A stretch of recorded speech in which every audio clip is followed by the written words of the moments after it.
வணக்கம். இந்த வீடியோல கண்டிஷனல் ஃபார்மேட்டிங் ஃபங்க்ஷன் யூஸ் பண்ணி ஒரு செல்லோட வேல்யூ வச்சு அந்த என்டையர் ரோவை எப்படி ஹைலைட் பண்ணலாம்னு பார்க்கலாம்.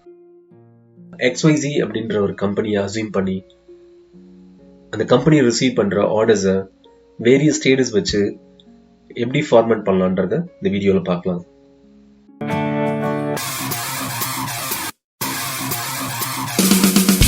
XYZன்னு ஒரு மேனுஃபேக்சர் கம்பெனி இருக்கதா அஸ்யூம் பண்ணிக்கலாம். அந்த கம்பெனி அவங்களோட கஸ்டமர் கிட்ட இருந்து ஆர்டர்ஸை இமெயில ரிசீவ் பண்ணி அந்த ஆர்டர் ப்ராசஸ் பண்ணி அந்த ஸ்டேட்டஸ் அப்டேட் பண்றாங்க. ஸோ அந்த ஆர்டர் ட்ராக்கர்ல என்னென்ன காலம்ஸ் இருக்குன்னு பார்த்தா order receive date, customer name, order value, order allocated to, order process date and current status. இந்த ஆர்டர் ஸ்டேட்டஸ் அவங்க காலம் ஹெச்ல அப்டேட் பண்றாங்க. ஸோ ஒரு ஸ்டேட்டஸ்க்கும் ஒரு பேக்ரவுண்ட் கலர் இருக்கு. For example, not assign white colour பேக்ரவுண்ட்ல இருக்கு, இன் ப்ராக்ரஸ் கோல்டன் கலர்ல இருக்கு, எஸ்கலேட்டட் பேல் ஆரஞ்சு கலர்ல இருக்கு, கம்ப்ளீட்டட் கிரீன் கலர்ல இருக்கு. நம்மளோட ரெக்குவயர்மெண்ட் இல்ல ப்ரெஃபரன்ஸ் அந்த கரண்ட் ஸ்டேட்டஸை காலம் ஹெச்ல அப்டேட் பண்ணும்போது அந்த கரஸ்பாண்டிங் ரோ கம்ப்ளீட்டா ஹைலைட் ஆகணும். ஃபார் எக்ஸாம்பிள், இந்த ரோ நம்பர் 8ல லைன் ஐட்டம் 2ல இன் ப்ராக்ரஸ் அப்டேட் பண்ணும்போது இந்த இன் ப்ராக்ரஸ் டேட்டா இருக்க கம்ப்ளீட் ரோவும் கோல்டன் கலர்ல ஹைலைட் ஆகணும். எஸ்கலேட்டட் சூஸ் பண்ணா இந்த டேட்டா இருக்க கம்ப்ளீட் ரோ பேல் ஆரஞ்சு கலர்ல ஹைலைட் ஆகணும். கம்ப்ளீட்டட் பண்ணும்போது ஸோ 8th அன்னைக்கே இந்த ஆர்டர் கம்ப்ளீட் பண்ணிடுறாங்க. ஸோ கம்ப்ளீட் பண்ணிட்டாங்கன்னா அந்த ஸ்டேட்டஸ் கிரீன் கலர்ல அந்த ரோ ஹைலைட் ஆகணும். இன்கேஸ் அந்த ஆர்டர் யாருக்கு அசைன் பண்ணலன்னா நாட் அசைன் ஸ்டேட்டஸ் இருக்கும் அண்ட் பை டிஃபால்ட்டா ஒயிட் கலர் பேக்ரவுண்ட்ல இருக்கணும். இதுதான் ரெக்குவயர்மெண்ட். ஸோ மேனுவலா இந்த ஃபார்மேட்டிங் பண்ணாம எக்ஸல் இருக்க கண்டிஷனல் ஃபார்மேட்டிங் ஃபங்க்ஷன் யூஸ் பண்ணி இந்த ஃபார்மேட்டிங்கை எப்படி ஆட்டோமேட் பண்ணலான்றத இந்த வீடியோல பார்க்கலாம். இப்போ நான் அந்த பேக்ரவுண்ட் கலர்லாம் எடுத்துறேன். இந்த கரண்ட் ஸ்டேட்டஸை மேனுவலா என்டர் பண்ணாம சூஸ் பண்ற மாதிரி ஆப்ஷனை டேட்டா வேலிடேஷன் ஃபங்க்ஷன் யூஸ் பண்ணி செட் பண்ணிருக்கேன். இந்த டேட்டா வேலிடேஷன் ஃபங்க்ஷன் அதோட பெனிஃபிட்டை நம்ம அப்கமிங் வீடியோல பார்க்கலாம். கண்டிஷனல் ஃபார்மேட்டிங் அப்ளை பண்றதுக்கு முன்னாடி அந்த டேட்டாவை செலக்ட் பண்ணிக்கோங்க. ஹோம் டேப்ல கண்டிஷனல் ஃபார்மேட்டிங் கிளிக் பண்ணுங்க. எங்க மேனேஜ் ரூல்ஸ் கிளிக் பண்ணுங்க. இது கரண்ட் செலெக்ஷன் இருக்கட்டும். இங்க நியூ ரூல் கிளிக் பண்ணுங்க. நியூ ஃபார்மேட்டிங் ரூல் அப்படின்ற விண்டோல லாஸ்ட் ஆப்ஷன் சூஸ் பண்ணுங்க. Use a formula to determine which cells to format. இந்த ஃபார்முலா பார்ல இந்த அப் ஆரோவை கிளிக் பண்ணுங்க. நம்ம இந்த கண்டிஷனல் ஃபார்மேட்டிங்கை காலம் H7ல ஸ்டார்ட் பண்ண போறோம். ஸோ நான் H7 கிளிக் பண்றேன். H7 கிளிக் பண்ணதும் ஹெச்க்கு முன்னாடியும் அண்ட் நம்பர் 7க்கு முன்னாடியும் ஒரு டாலர் சிம்பிள் வந்திருக்கு. இந்த டாலர் சிம்பிளோட மீனிங் இல்ல பெனிஃபிட் என்னன்னா அந்த பர்டிகுலர் காலமையோ இல்ல ரோவையோ லாக் பண்றது தான். செல் ரெஃபரன்ஸ் அப்படின்ற வீடியோல நம்ம இந்த டாலர் சிம்பிள் அதோட ஃபங்க்ஷன்ஸ் என்ன அப்படின்றத பார்க்கலாம். இந்த கண்டிஷனல் ஃபார்மேட்டிங்ல நம்ம காலம் ஹெச் தான் ரெஃபர் பண்ண போறோம். ஸோ நான் காலம் ஹெச்சை மட்டும் லாக் பண்ணிக்கிறேன். டாலர் சிம்பிள் ஆஃப்டர் ஹெச்சை டெலீட் பண்ணிடுறேன். இதோட மீனிங் என்னன்னா காலம் ஹெச் லாக் ஆயிடுச்சு, ரோ நம்பர் 7 வந்து லாக் ஆகல. H7 அப்படின்ற செல்லுல இன் ப்ராக்ரஸ் அப்படின்ற ஸ்டேட்டஸ் இருந்ததுன்னா என்ன ஃபார்மேட் பண்ணணும்? இந்த இன் ப்ராக்ரஸ் அப்படின்றத இந்த G3ன்ற செல்ல நான் டைப் பண்ணி வச்சிருக்கேன். இன்கேஸ் அது இல்லை அப்படின்னா நம்ம இங்க மேனுவலா டைப் பண்ணிக்கலாம். ஸோ டபுள் கொட்டேஷனுக்குள்ள ஸ்டேட்டஸை டைப் பண்ணுங்க.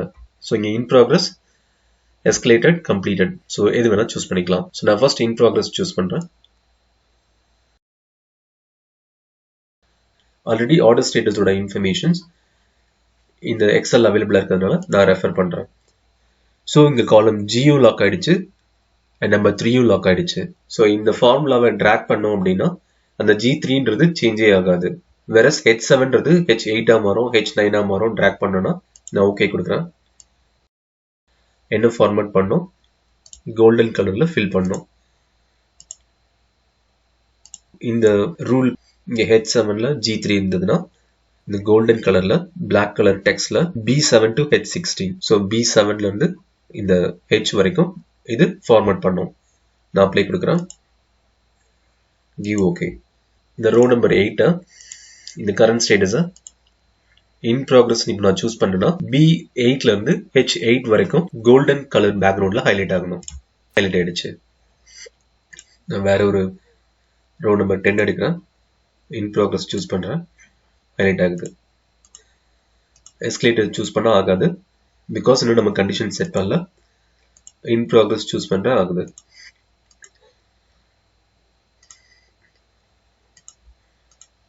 இங்க ஹைலைட் ஆகுது. இப்போ row number 17 in progress choose பண்றேன், ஆனா இங்க ஹைலைட் ஆகல. ஏன் ஹைலைட் ஆகல அப்படின்னா நம்ம ரோ நம்பர் 16 வரைக்கும் தான் நம்ம ரூல் டிஃபைன் பண்ணியிருந்தோம். ஸோ இப்போ திஸ் ஒர்க் ஷீட் கொடுங்க. இந்த கரண்ட் செலெக்ஷன் H17 அப்படின்ற செல்ல தான் குறிக்கும். ஸோ திஸ் ஒர்க் ஷீட் இங்கே ஃபார்முலால H16 வரை இருக்கு. இங்கே நான் 100 சேஞ்ச் பண்ணிட்டு அப்ளை கொடுத்தேன் அப்படின்னா இந்த ரோ நம்பர் 17 ஹைலைட் ஆகிடும். இங்கே ஹைலைட் ஆகிடுச்சு.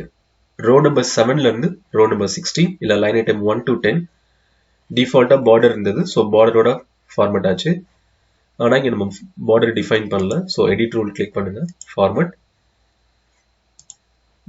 நம்ம ப்ரீவியஸாக ஃபில் மட்டும் பண்ணோம். இப்போ பார்டரில் போயிட்டு சூஸ் பண்ணி ஸோ அவுட்லைன் ஓகே கொடுத்தீங்கன்னா இப்போ இந்த பார்டரும் சேர்த்து இங்கே அப்ளை ஆகுது. Next எஸ்கலேட்டட்.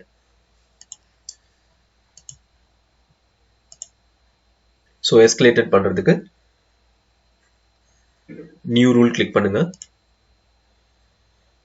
use a formula to determine formula bar. So again first select click பண்றேன். column H மட்டும் லாக் பண்ணிட்டு நம்பரை லாக் பண்ணல. இங்கே escalated சூஸ் பண்றேன். ஸோ escalated வந்து column H3ல இருக்கு. அது ரெண்டுமே லாக் ஆகணும். ஸோ டாலர் சிம்பிள் ஆட்டோமேட்டிக்காக வந்துடுச்சு. என்டர். ஃபார்மேட்டிங் பண்றது சேம் அவுட்லைன் கொடுங்க. fill orange colour background. Give okay.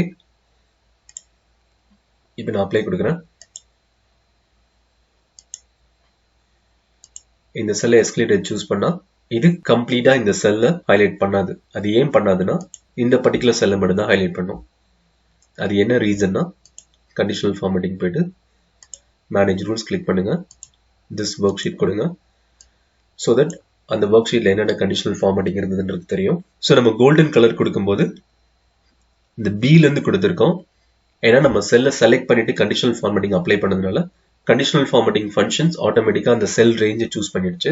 But எஸ்கலேட்டட் condition நம்ம செட் பண்ணும்போது கம்ப்ளீட் டேபிளை வந்து நம்ம செலக்ட் பண்ணல. ஸோ ஒரு பர்டிகுலர் செல்லை மட்டும் தான் செலக்ட் பண்ணியிருந்தேன். ஸோ அதனால இந்த கண்டிஷன் இந்த பர்டிகுலர் செல்லுக்கு மட்டும்தான் இது அப்ளை ஆயிருக்கு. என்டையர் இதுக்கு சேஞ்ச் பண்றதுக்கு இது காப்பி பண்ணுங்க,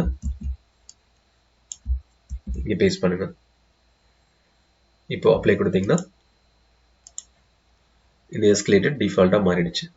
இப்போ எஸ்கலேட்டட் ஸ்டேட்டஸ் கம்ப்ளீட்டா ஹைலைட் பண்ணிடுச்சு. ஸோ நான் இங்க எஸ்கலேட்டட் சூஸ் பண்றேன்.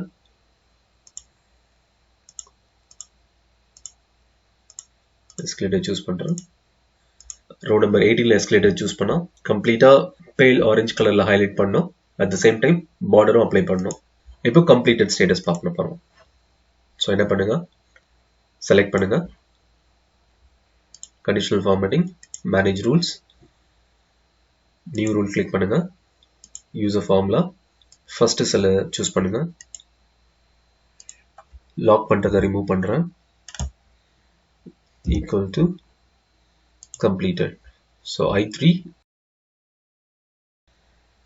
formattingல green color border outline. So இந்த border இங்கே display ஆகும். give okay. Okay. இங்கே conditions கரெக்டா இருக்கு. B7 to H18 இதை 100 சேஞ்ச் பண்ணிக்கலாம். அப்ளை பண்ணுங்க. So நான் row number 14 line item 8 completed choose பண்ண போறேன். ஹைலைட் பண்ண போகுது. So highlight. இதை டெலீட் பண்ணோம் அப்படின்னா ஆட்டோமேட்டிக்கா அது பேக்ரவுண்டும் சேர்ந்து போயிடும். கம்ப்ளீட்டட்க்கு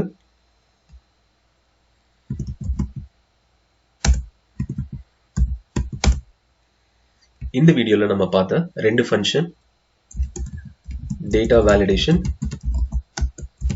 and cell reference. இந்த functions upcoming videosல பார்க்கலாம்.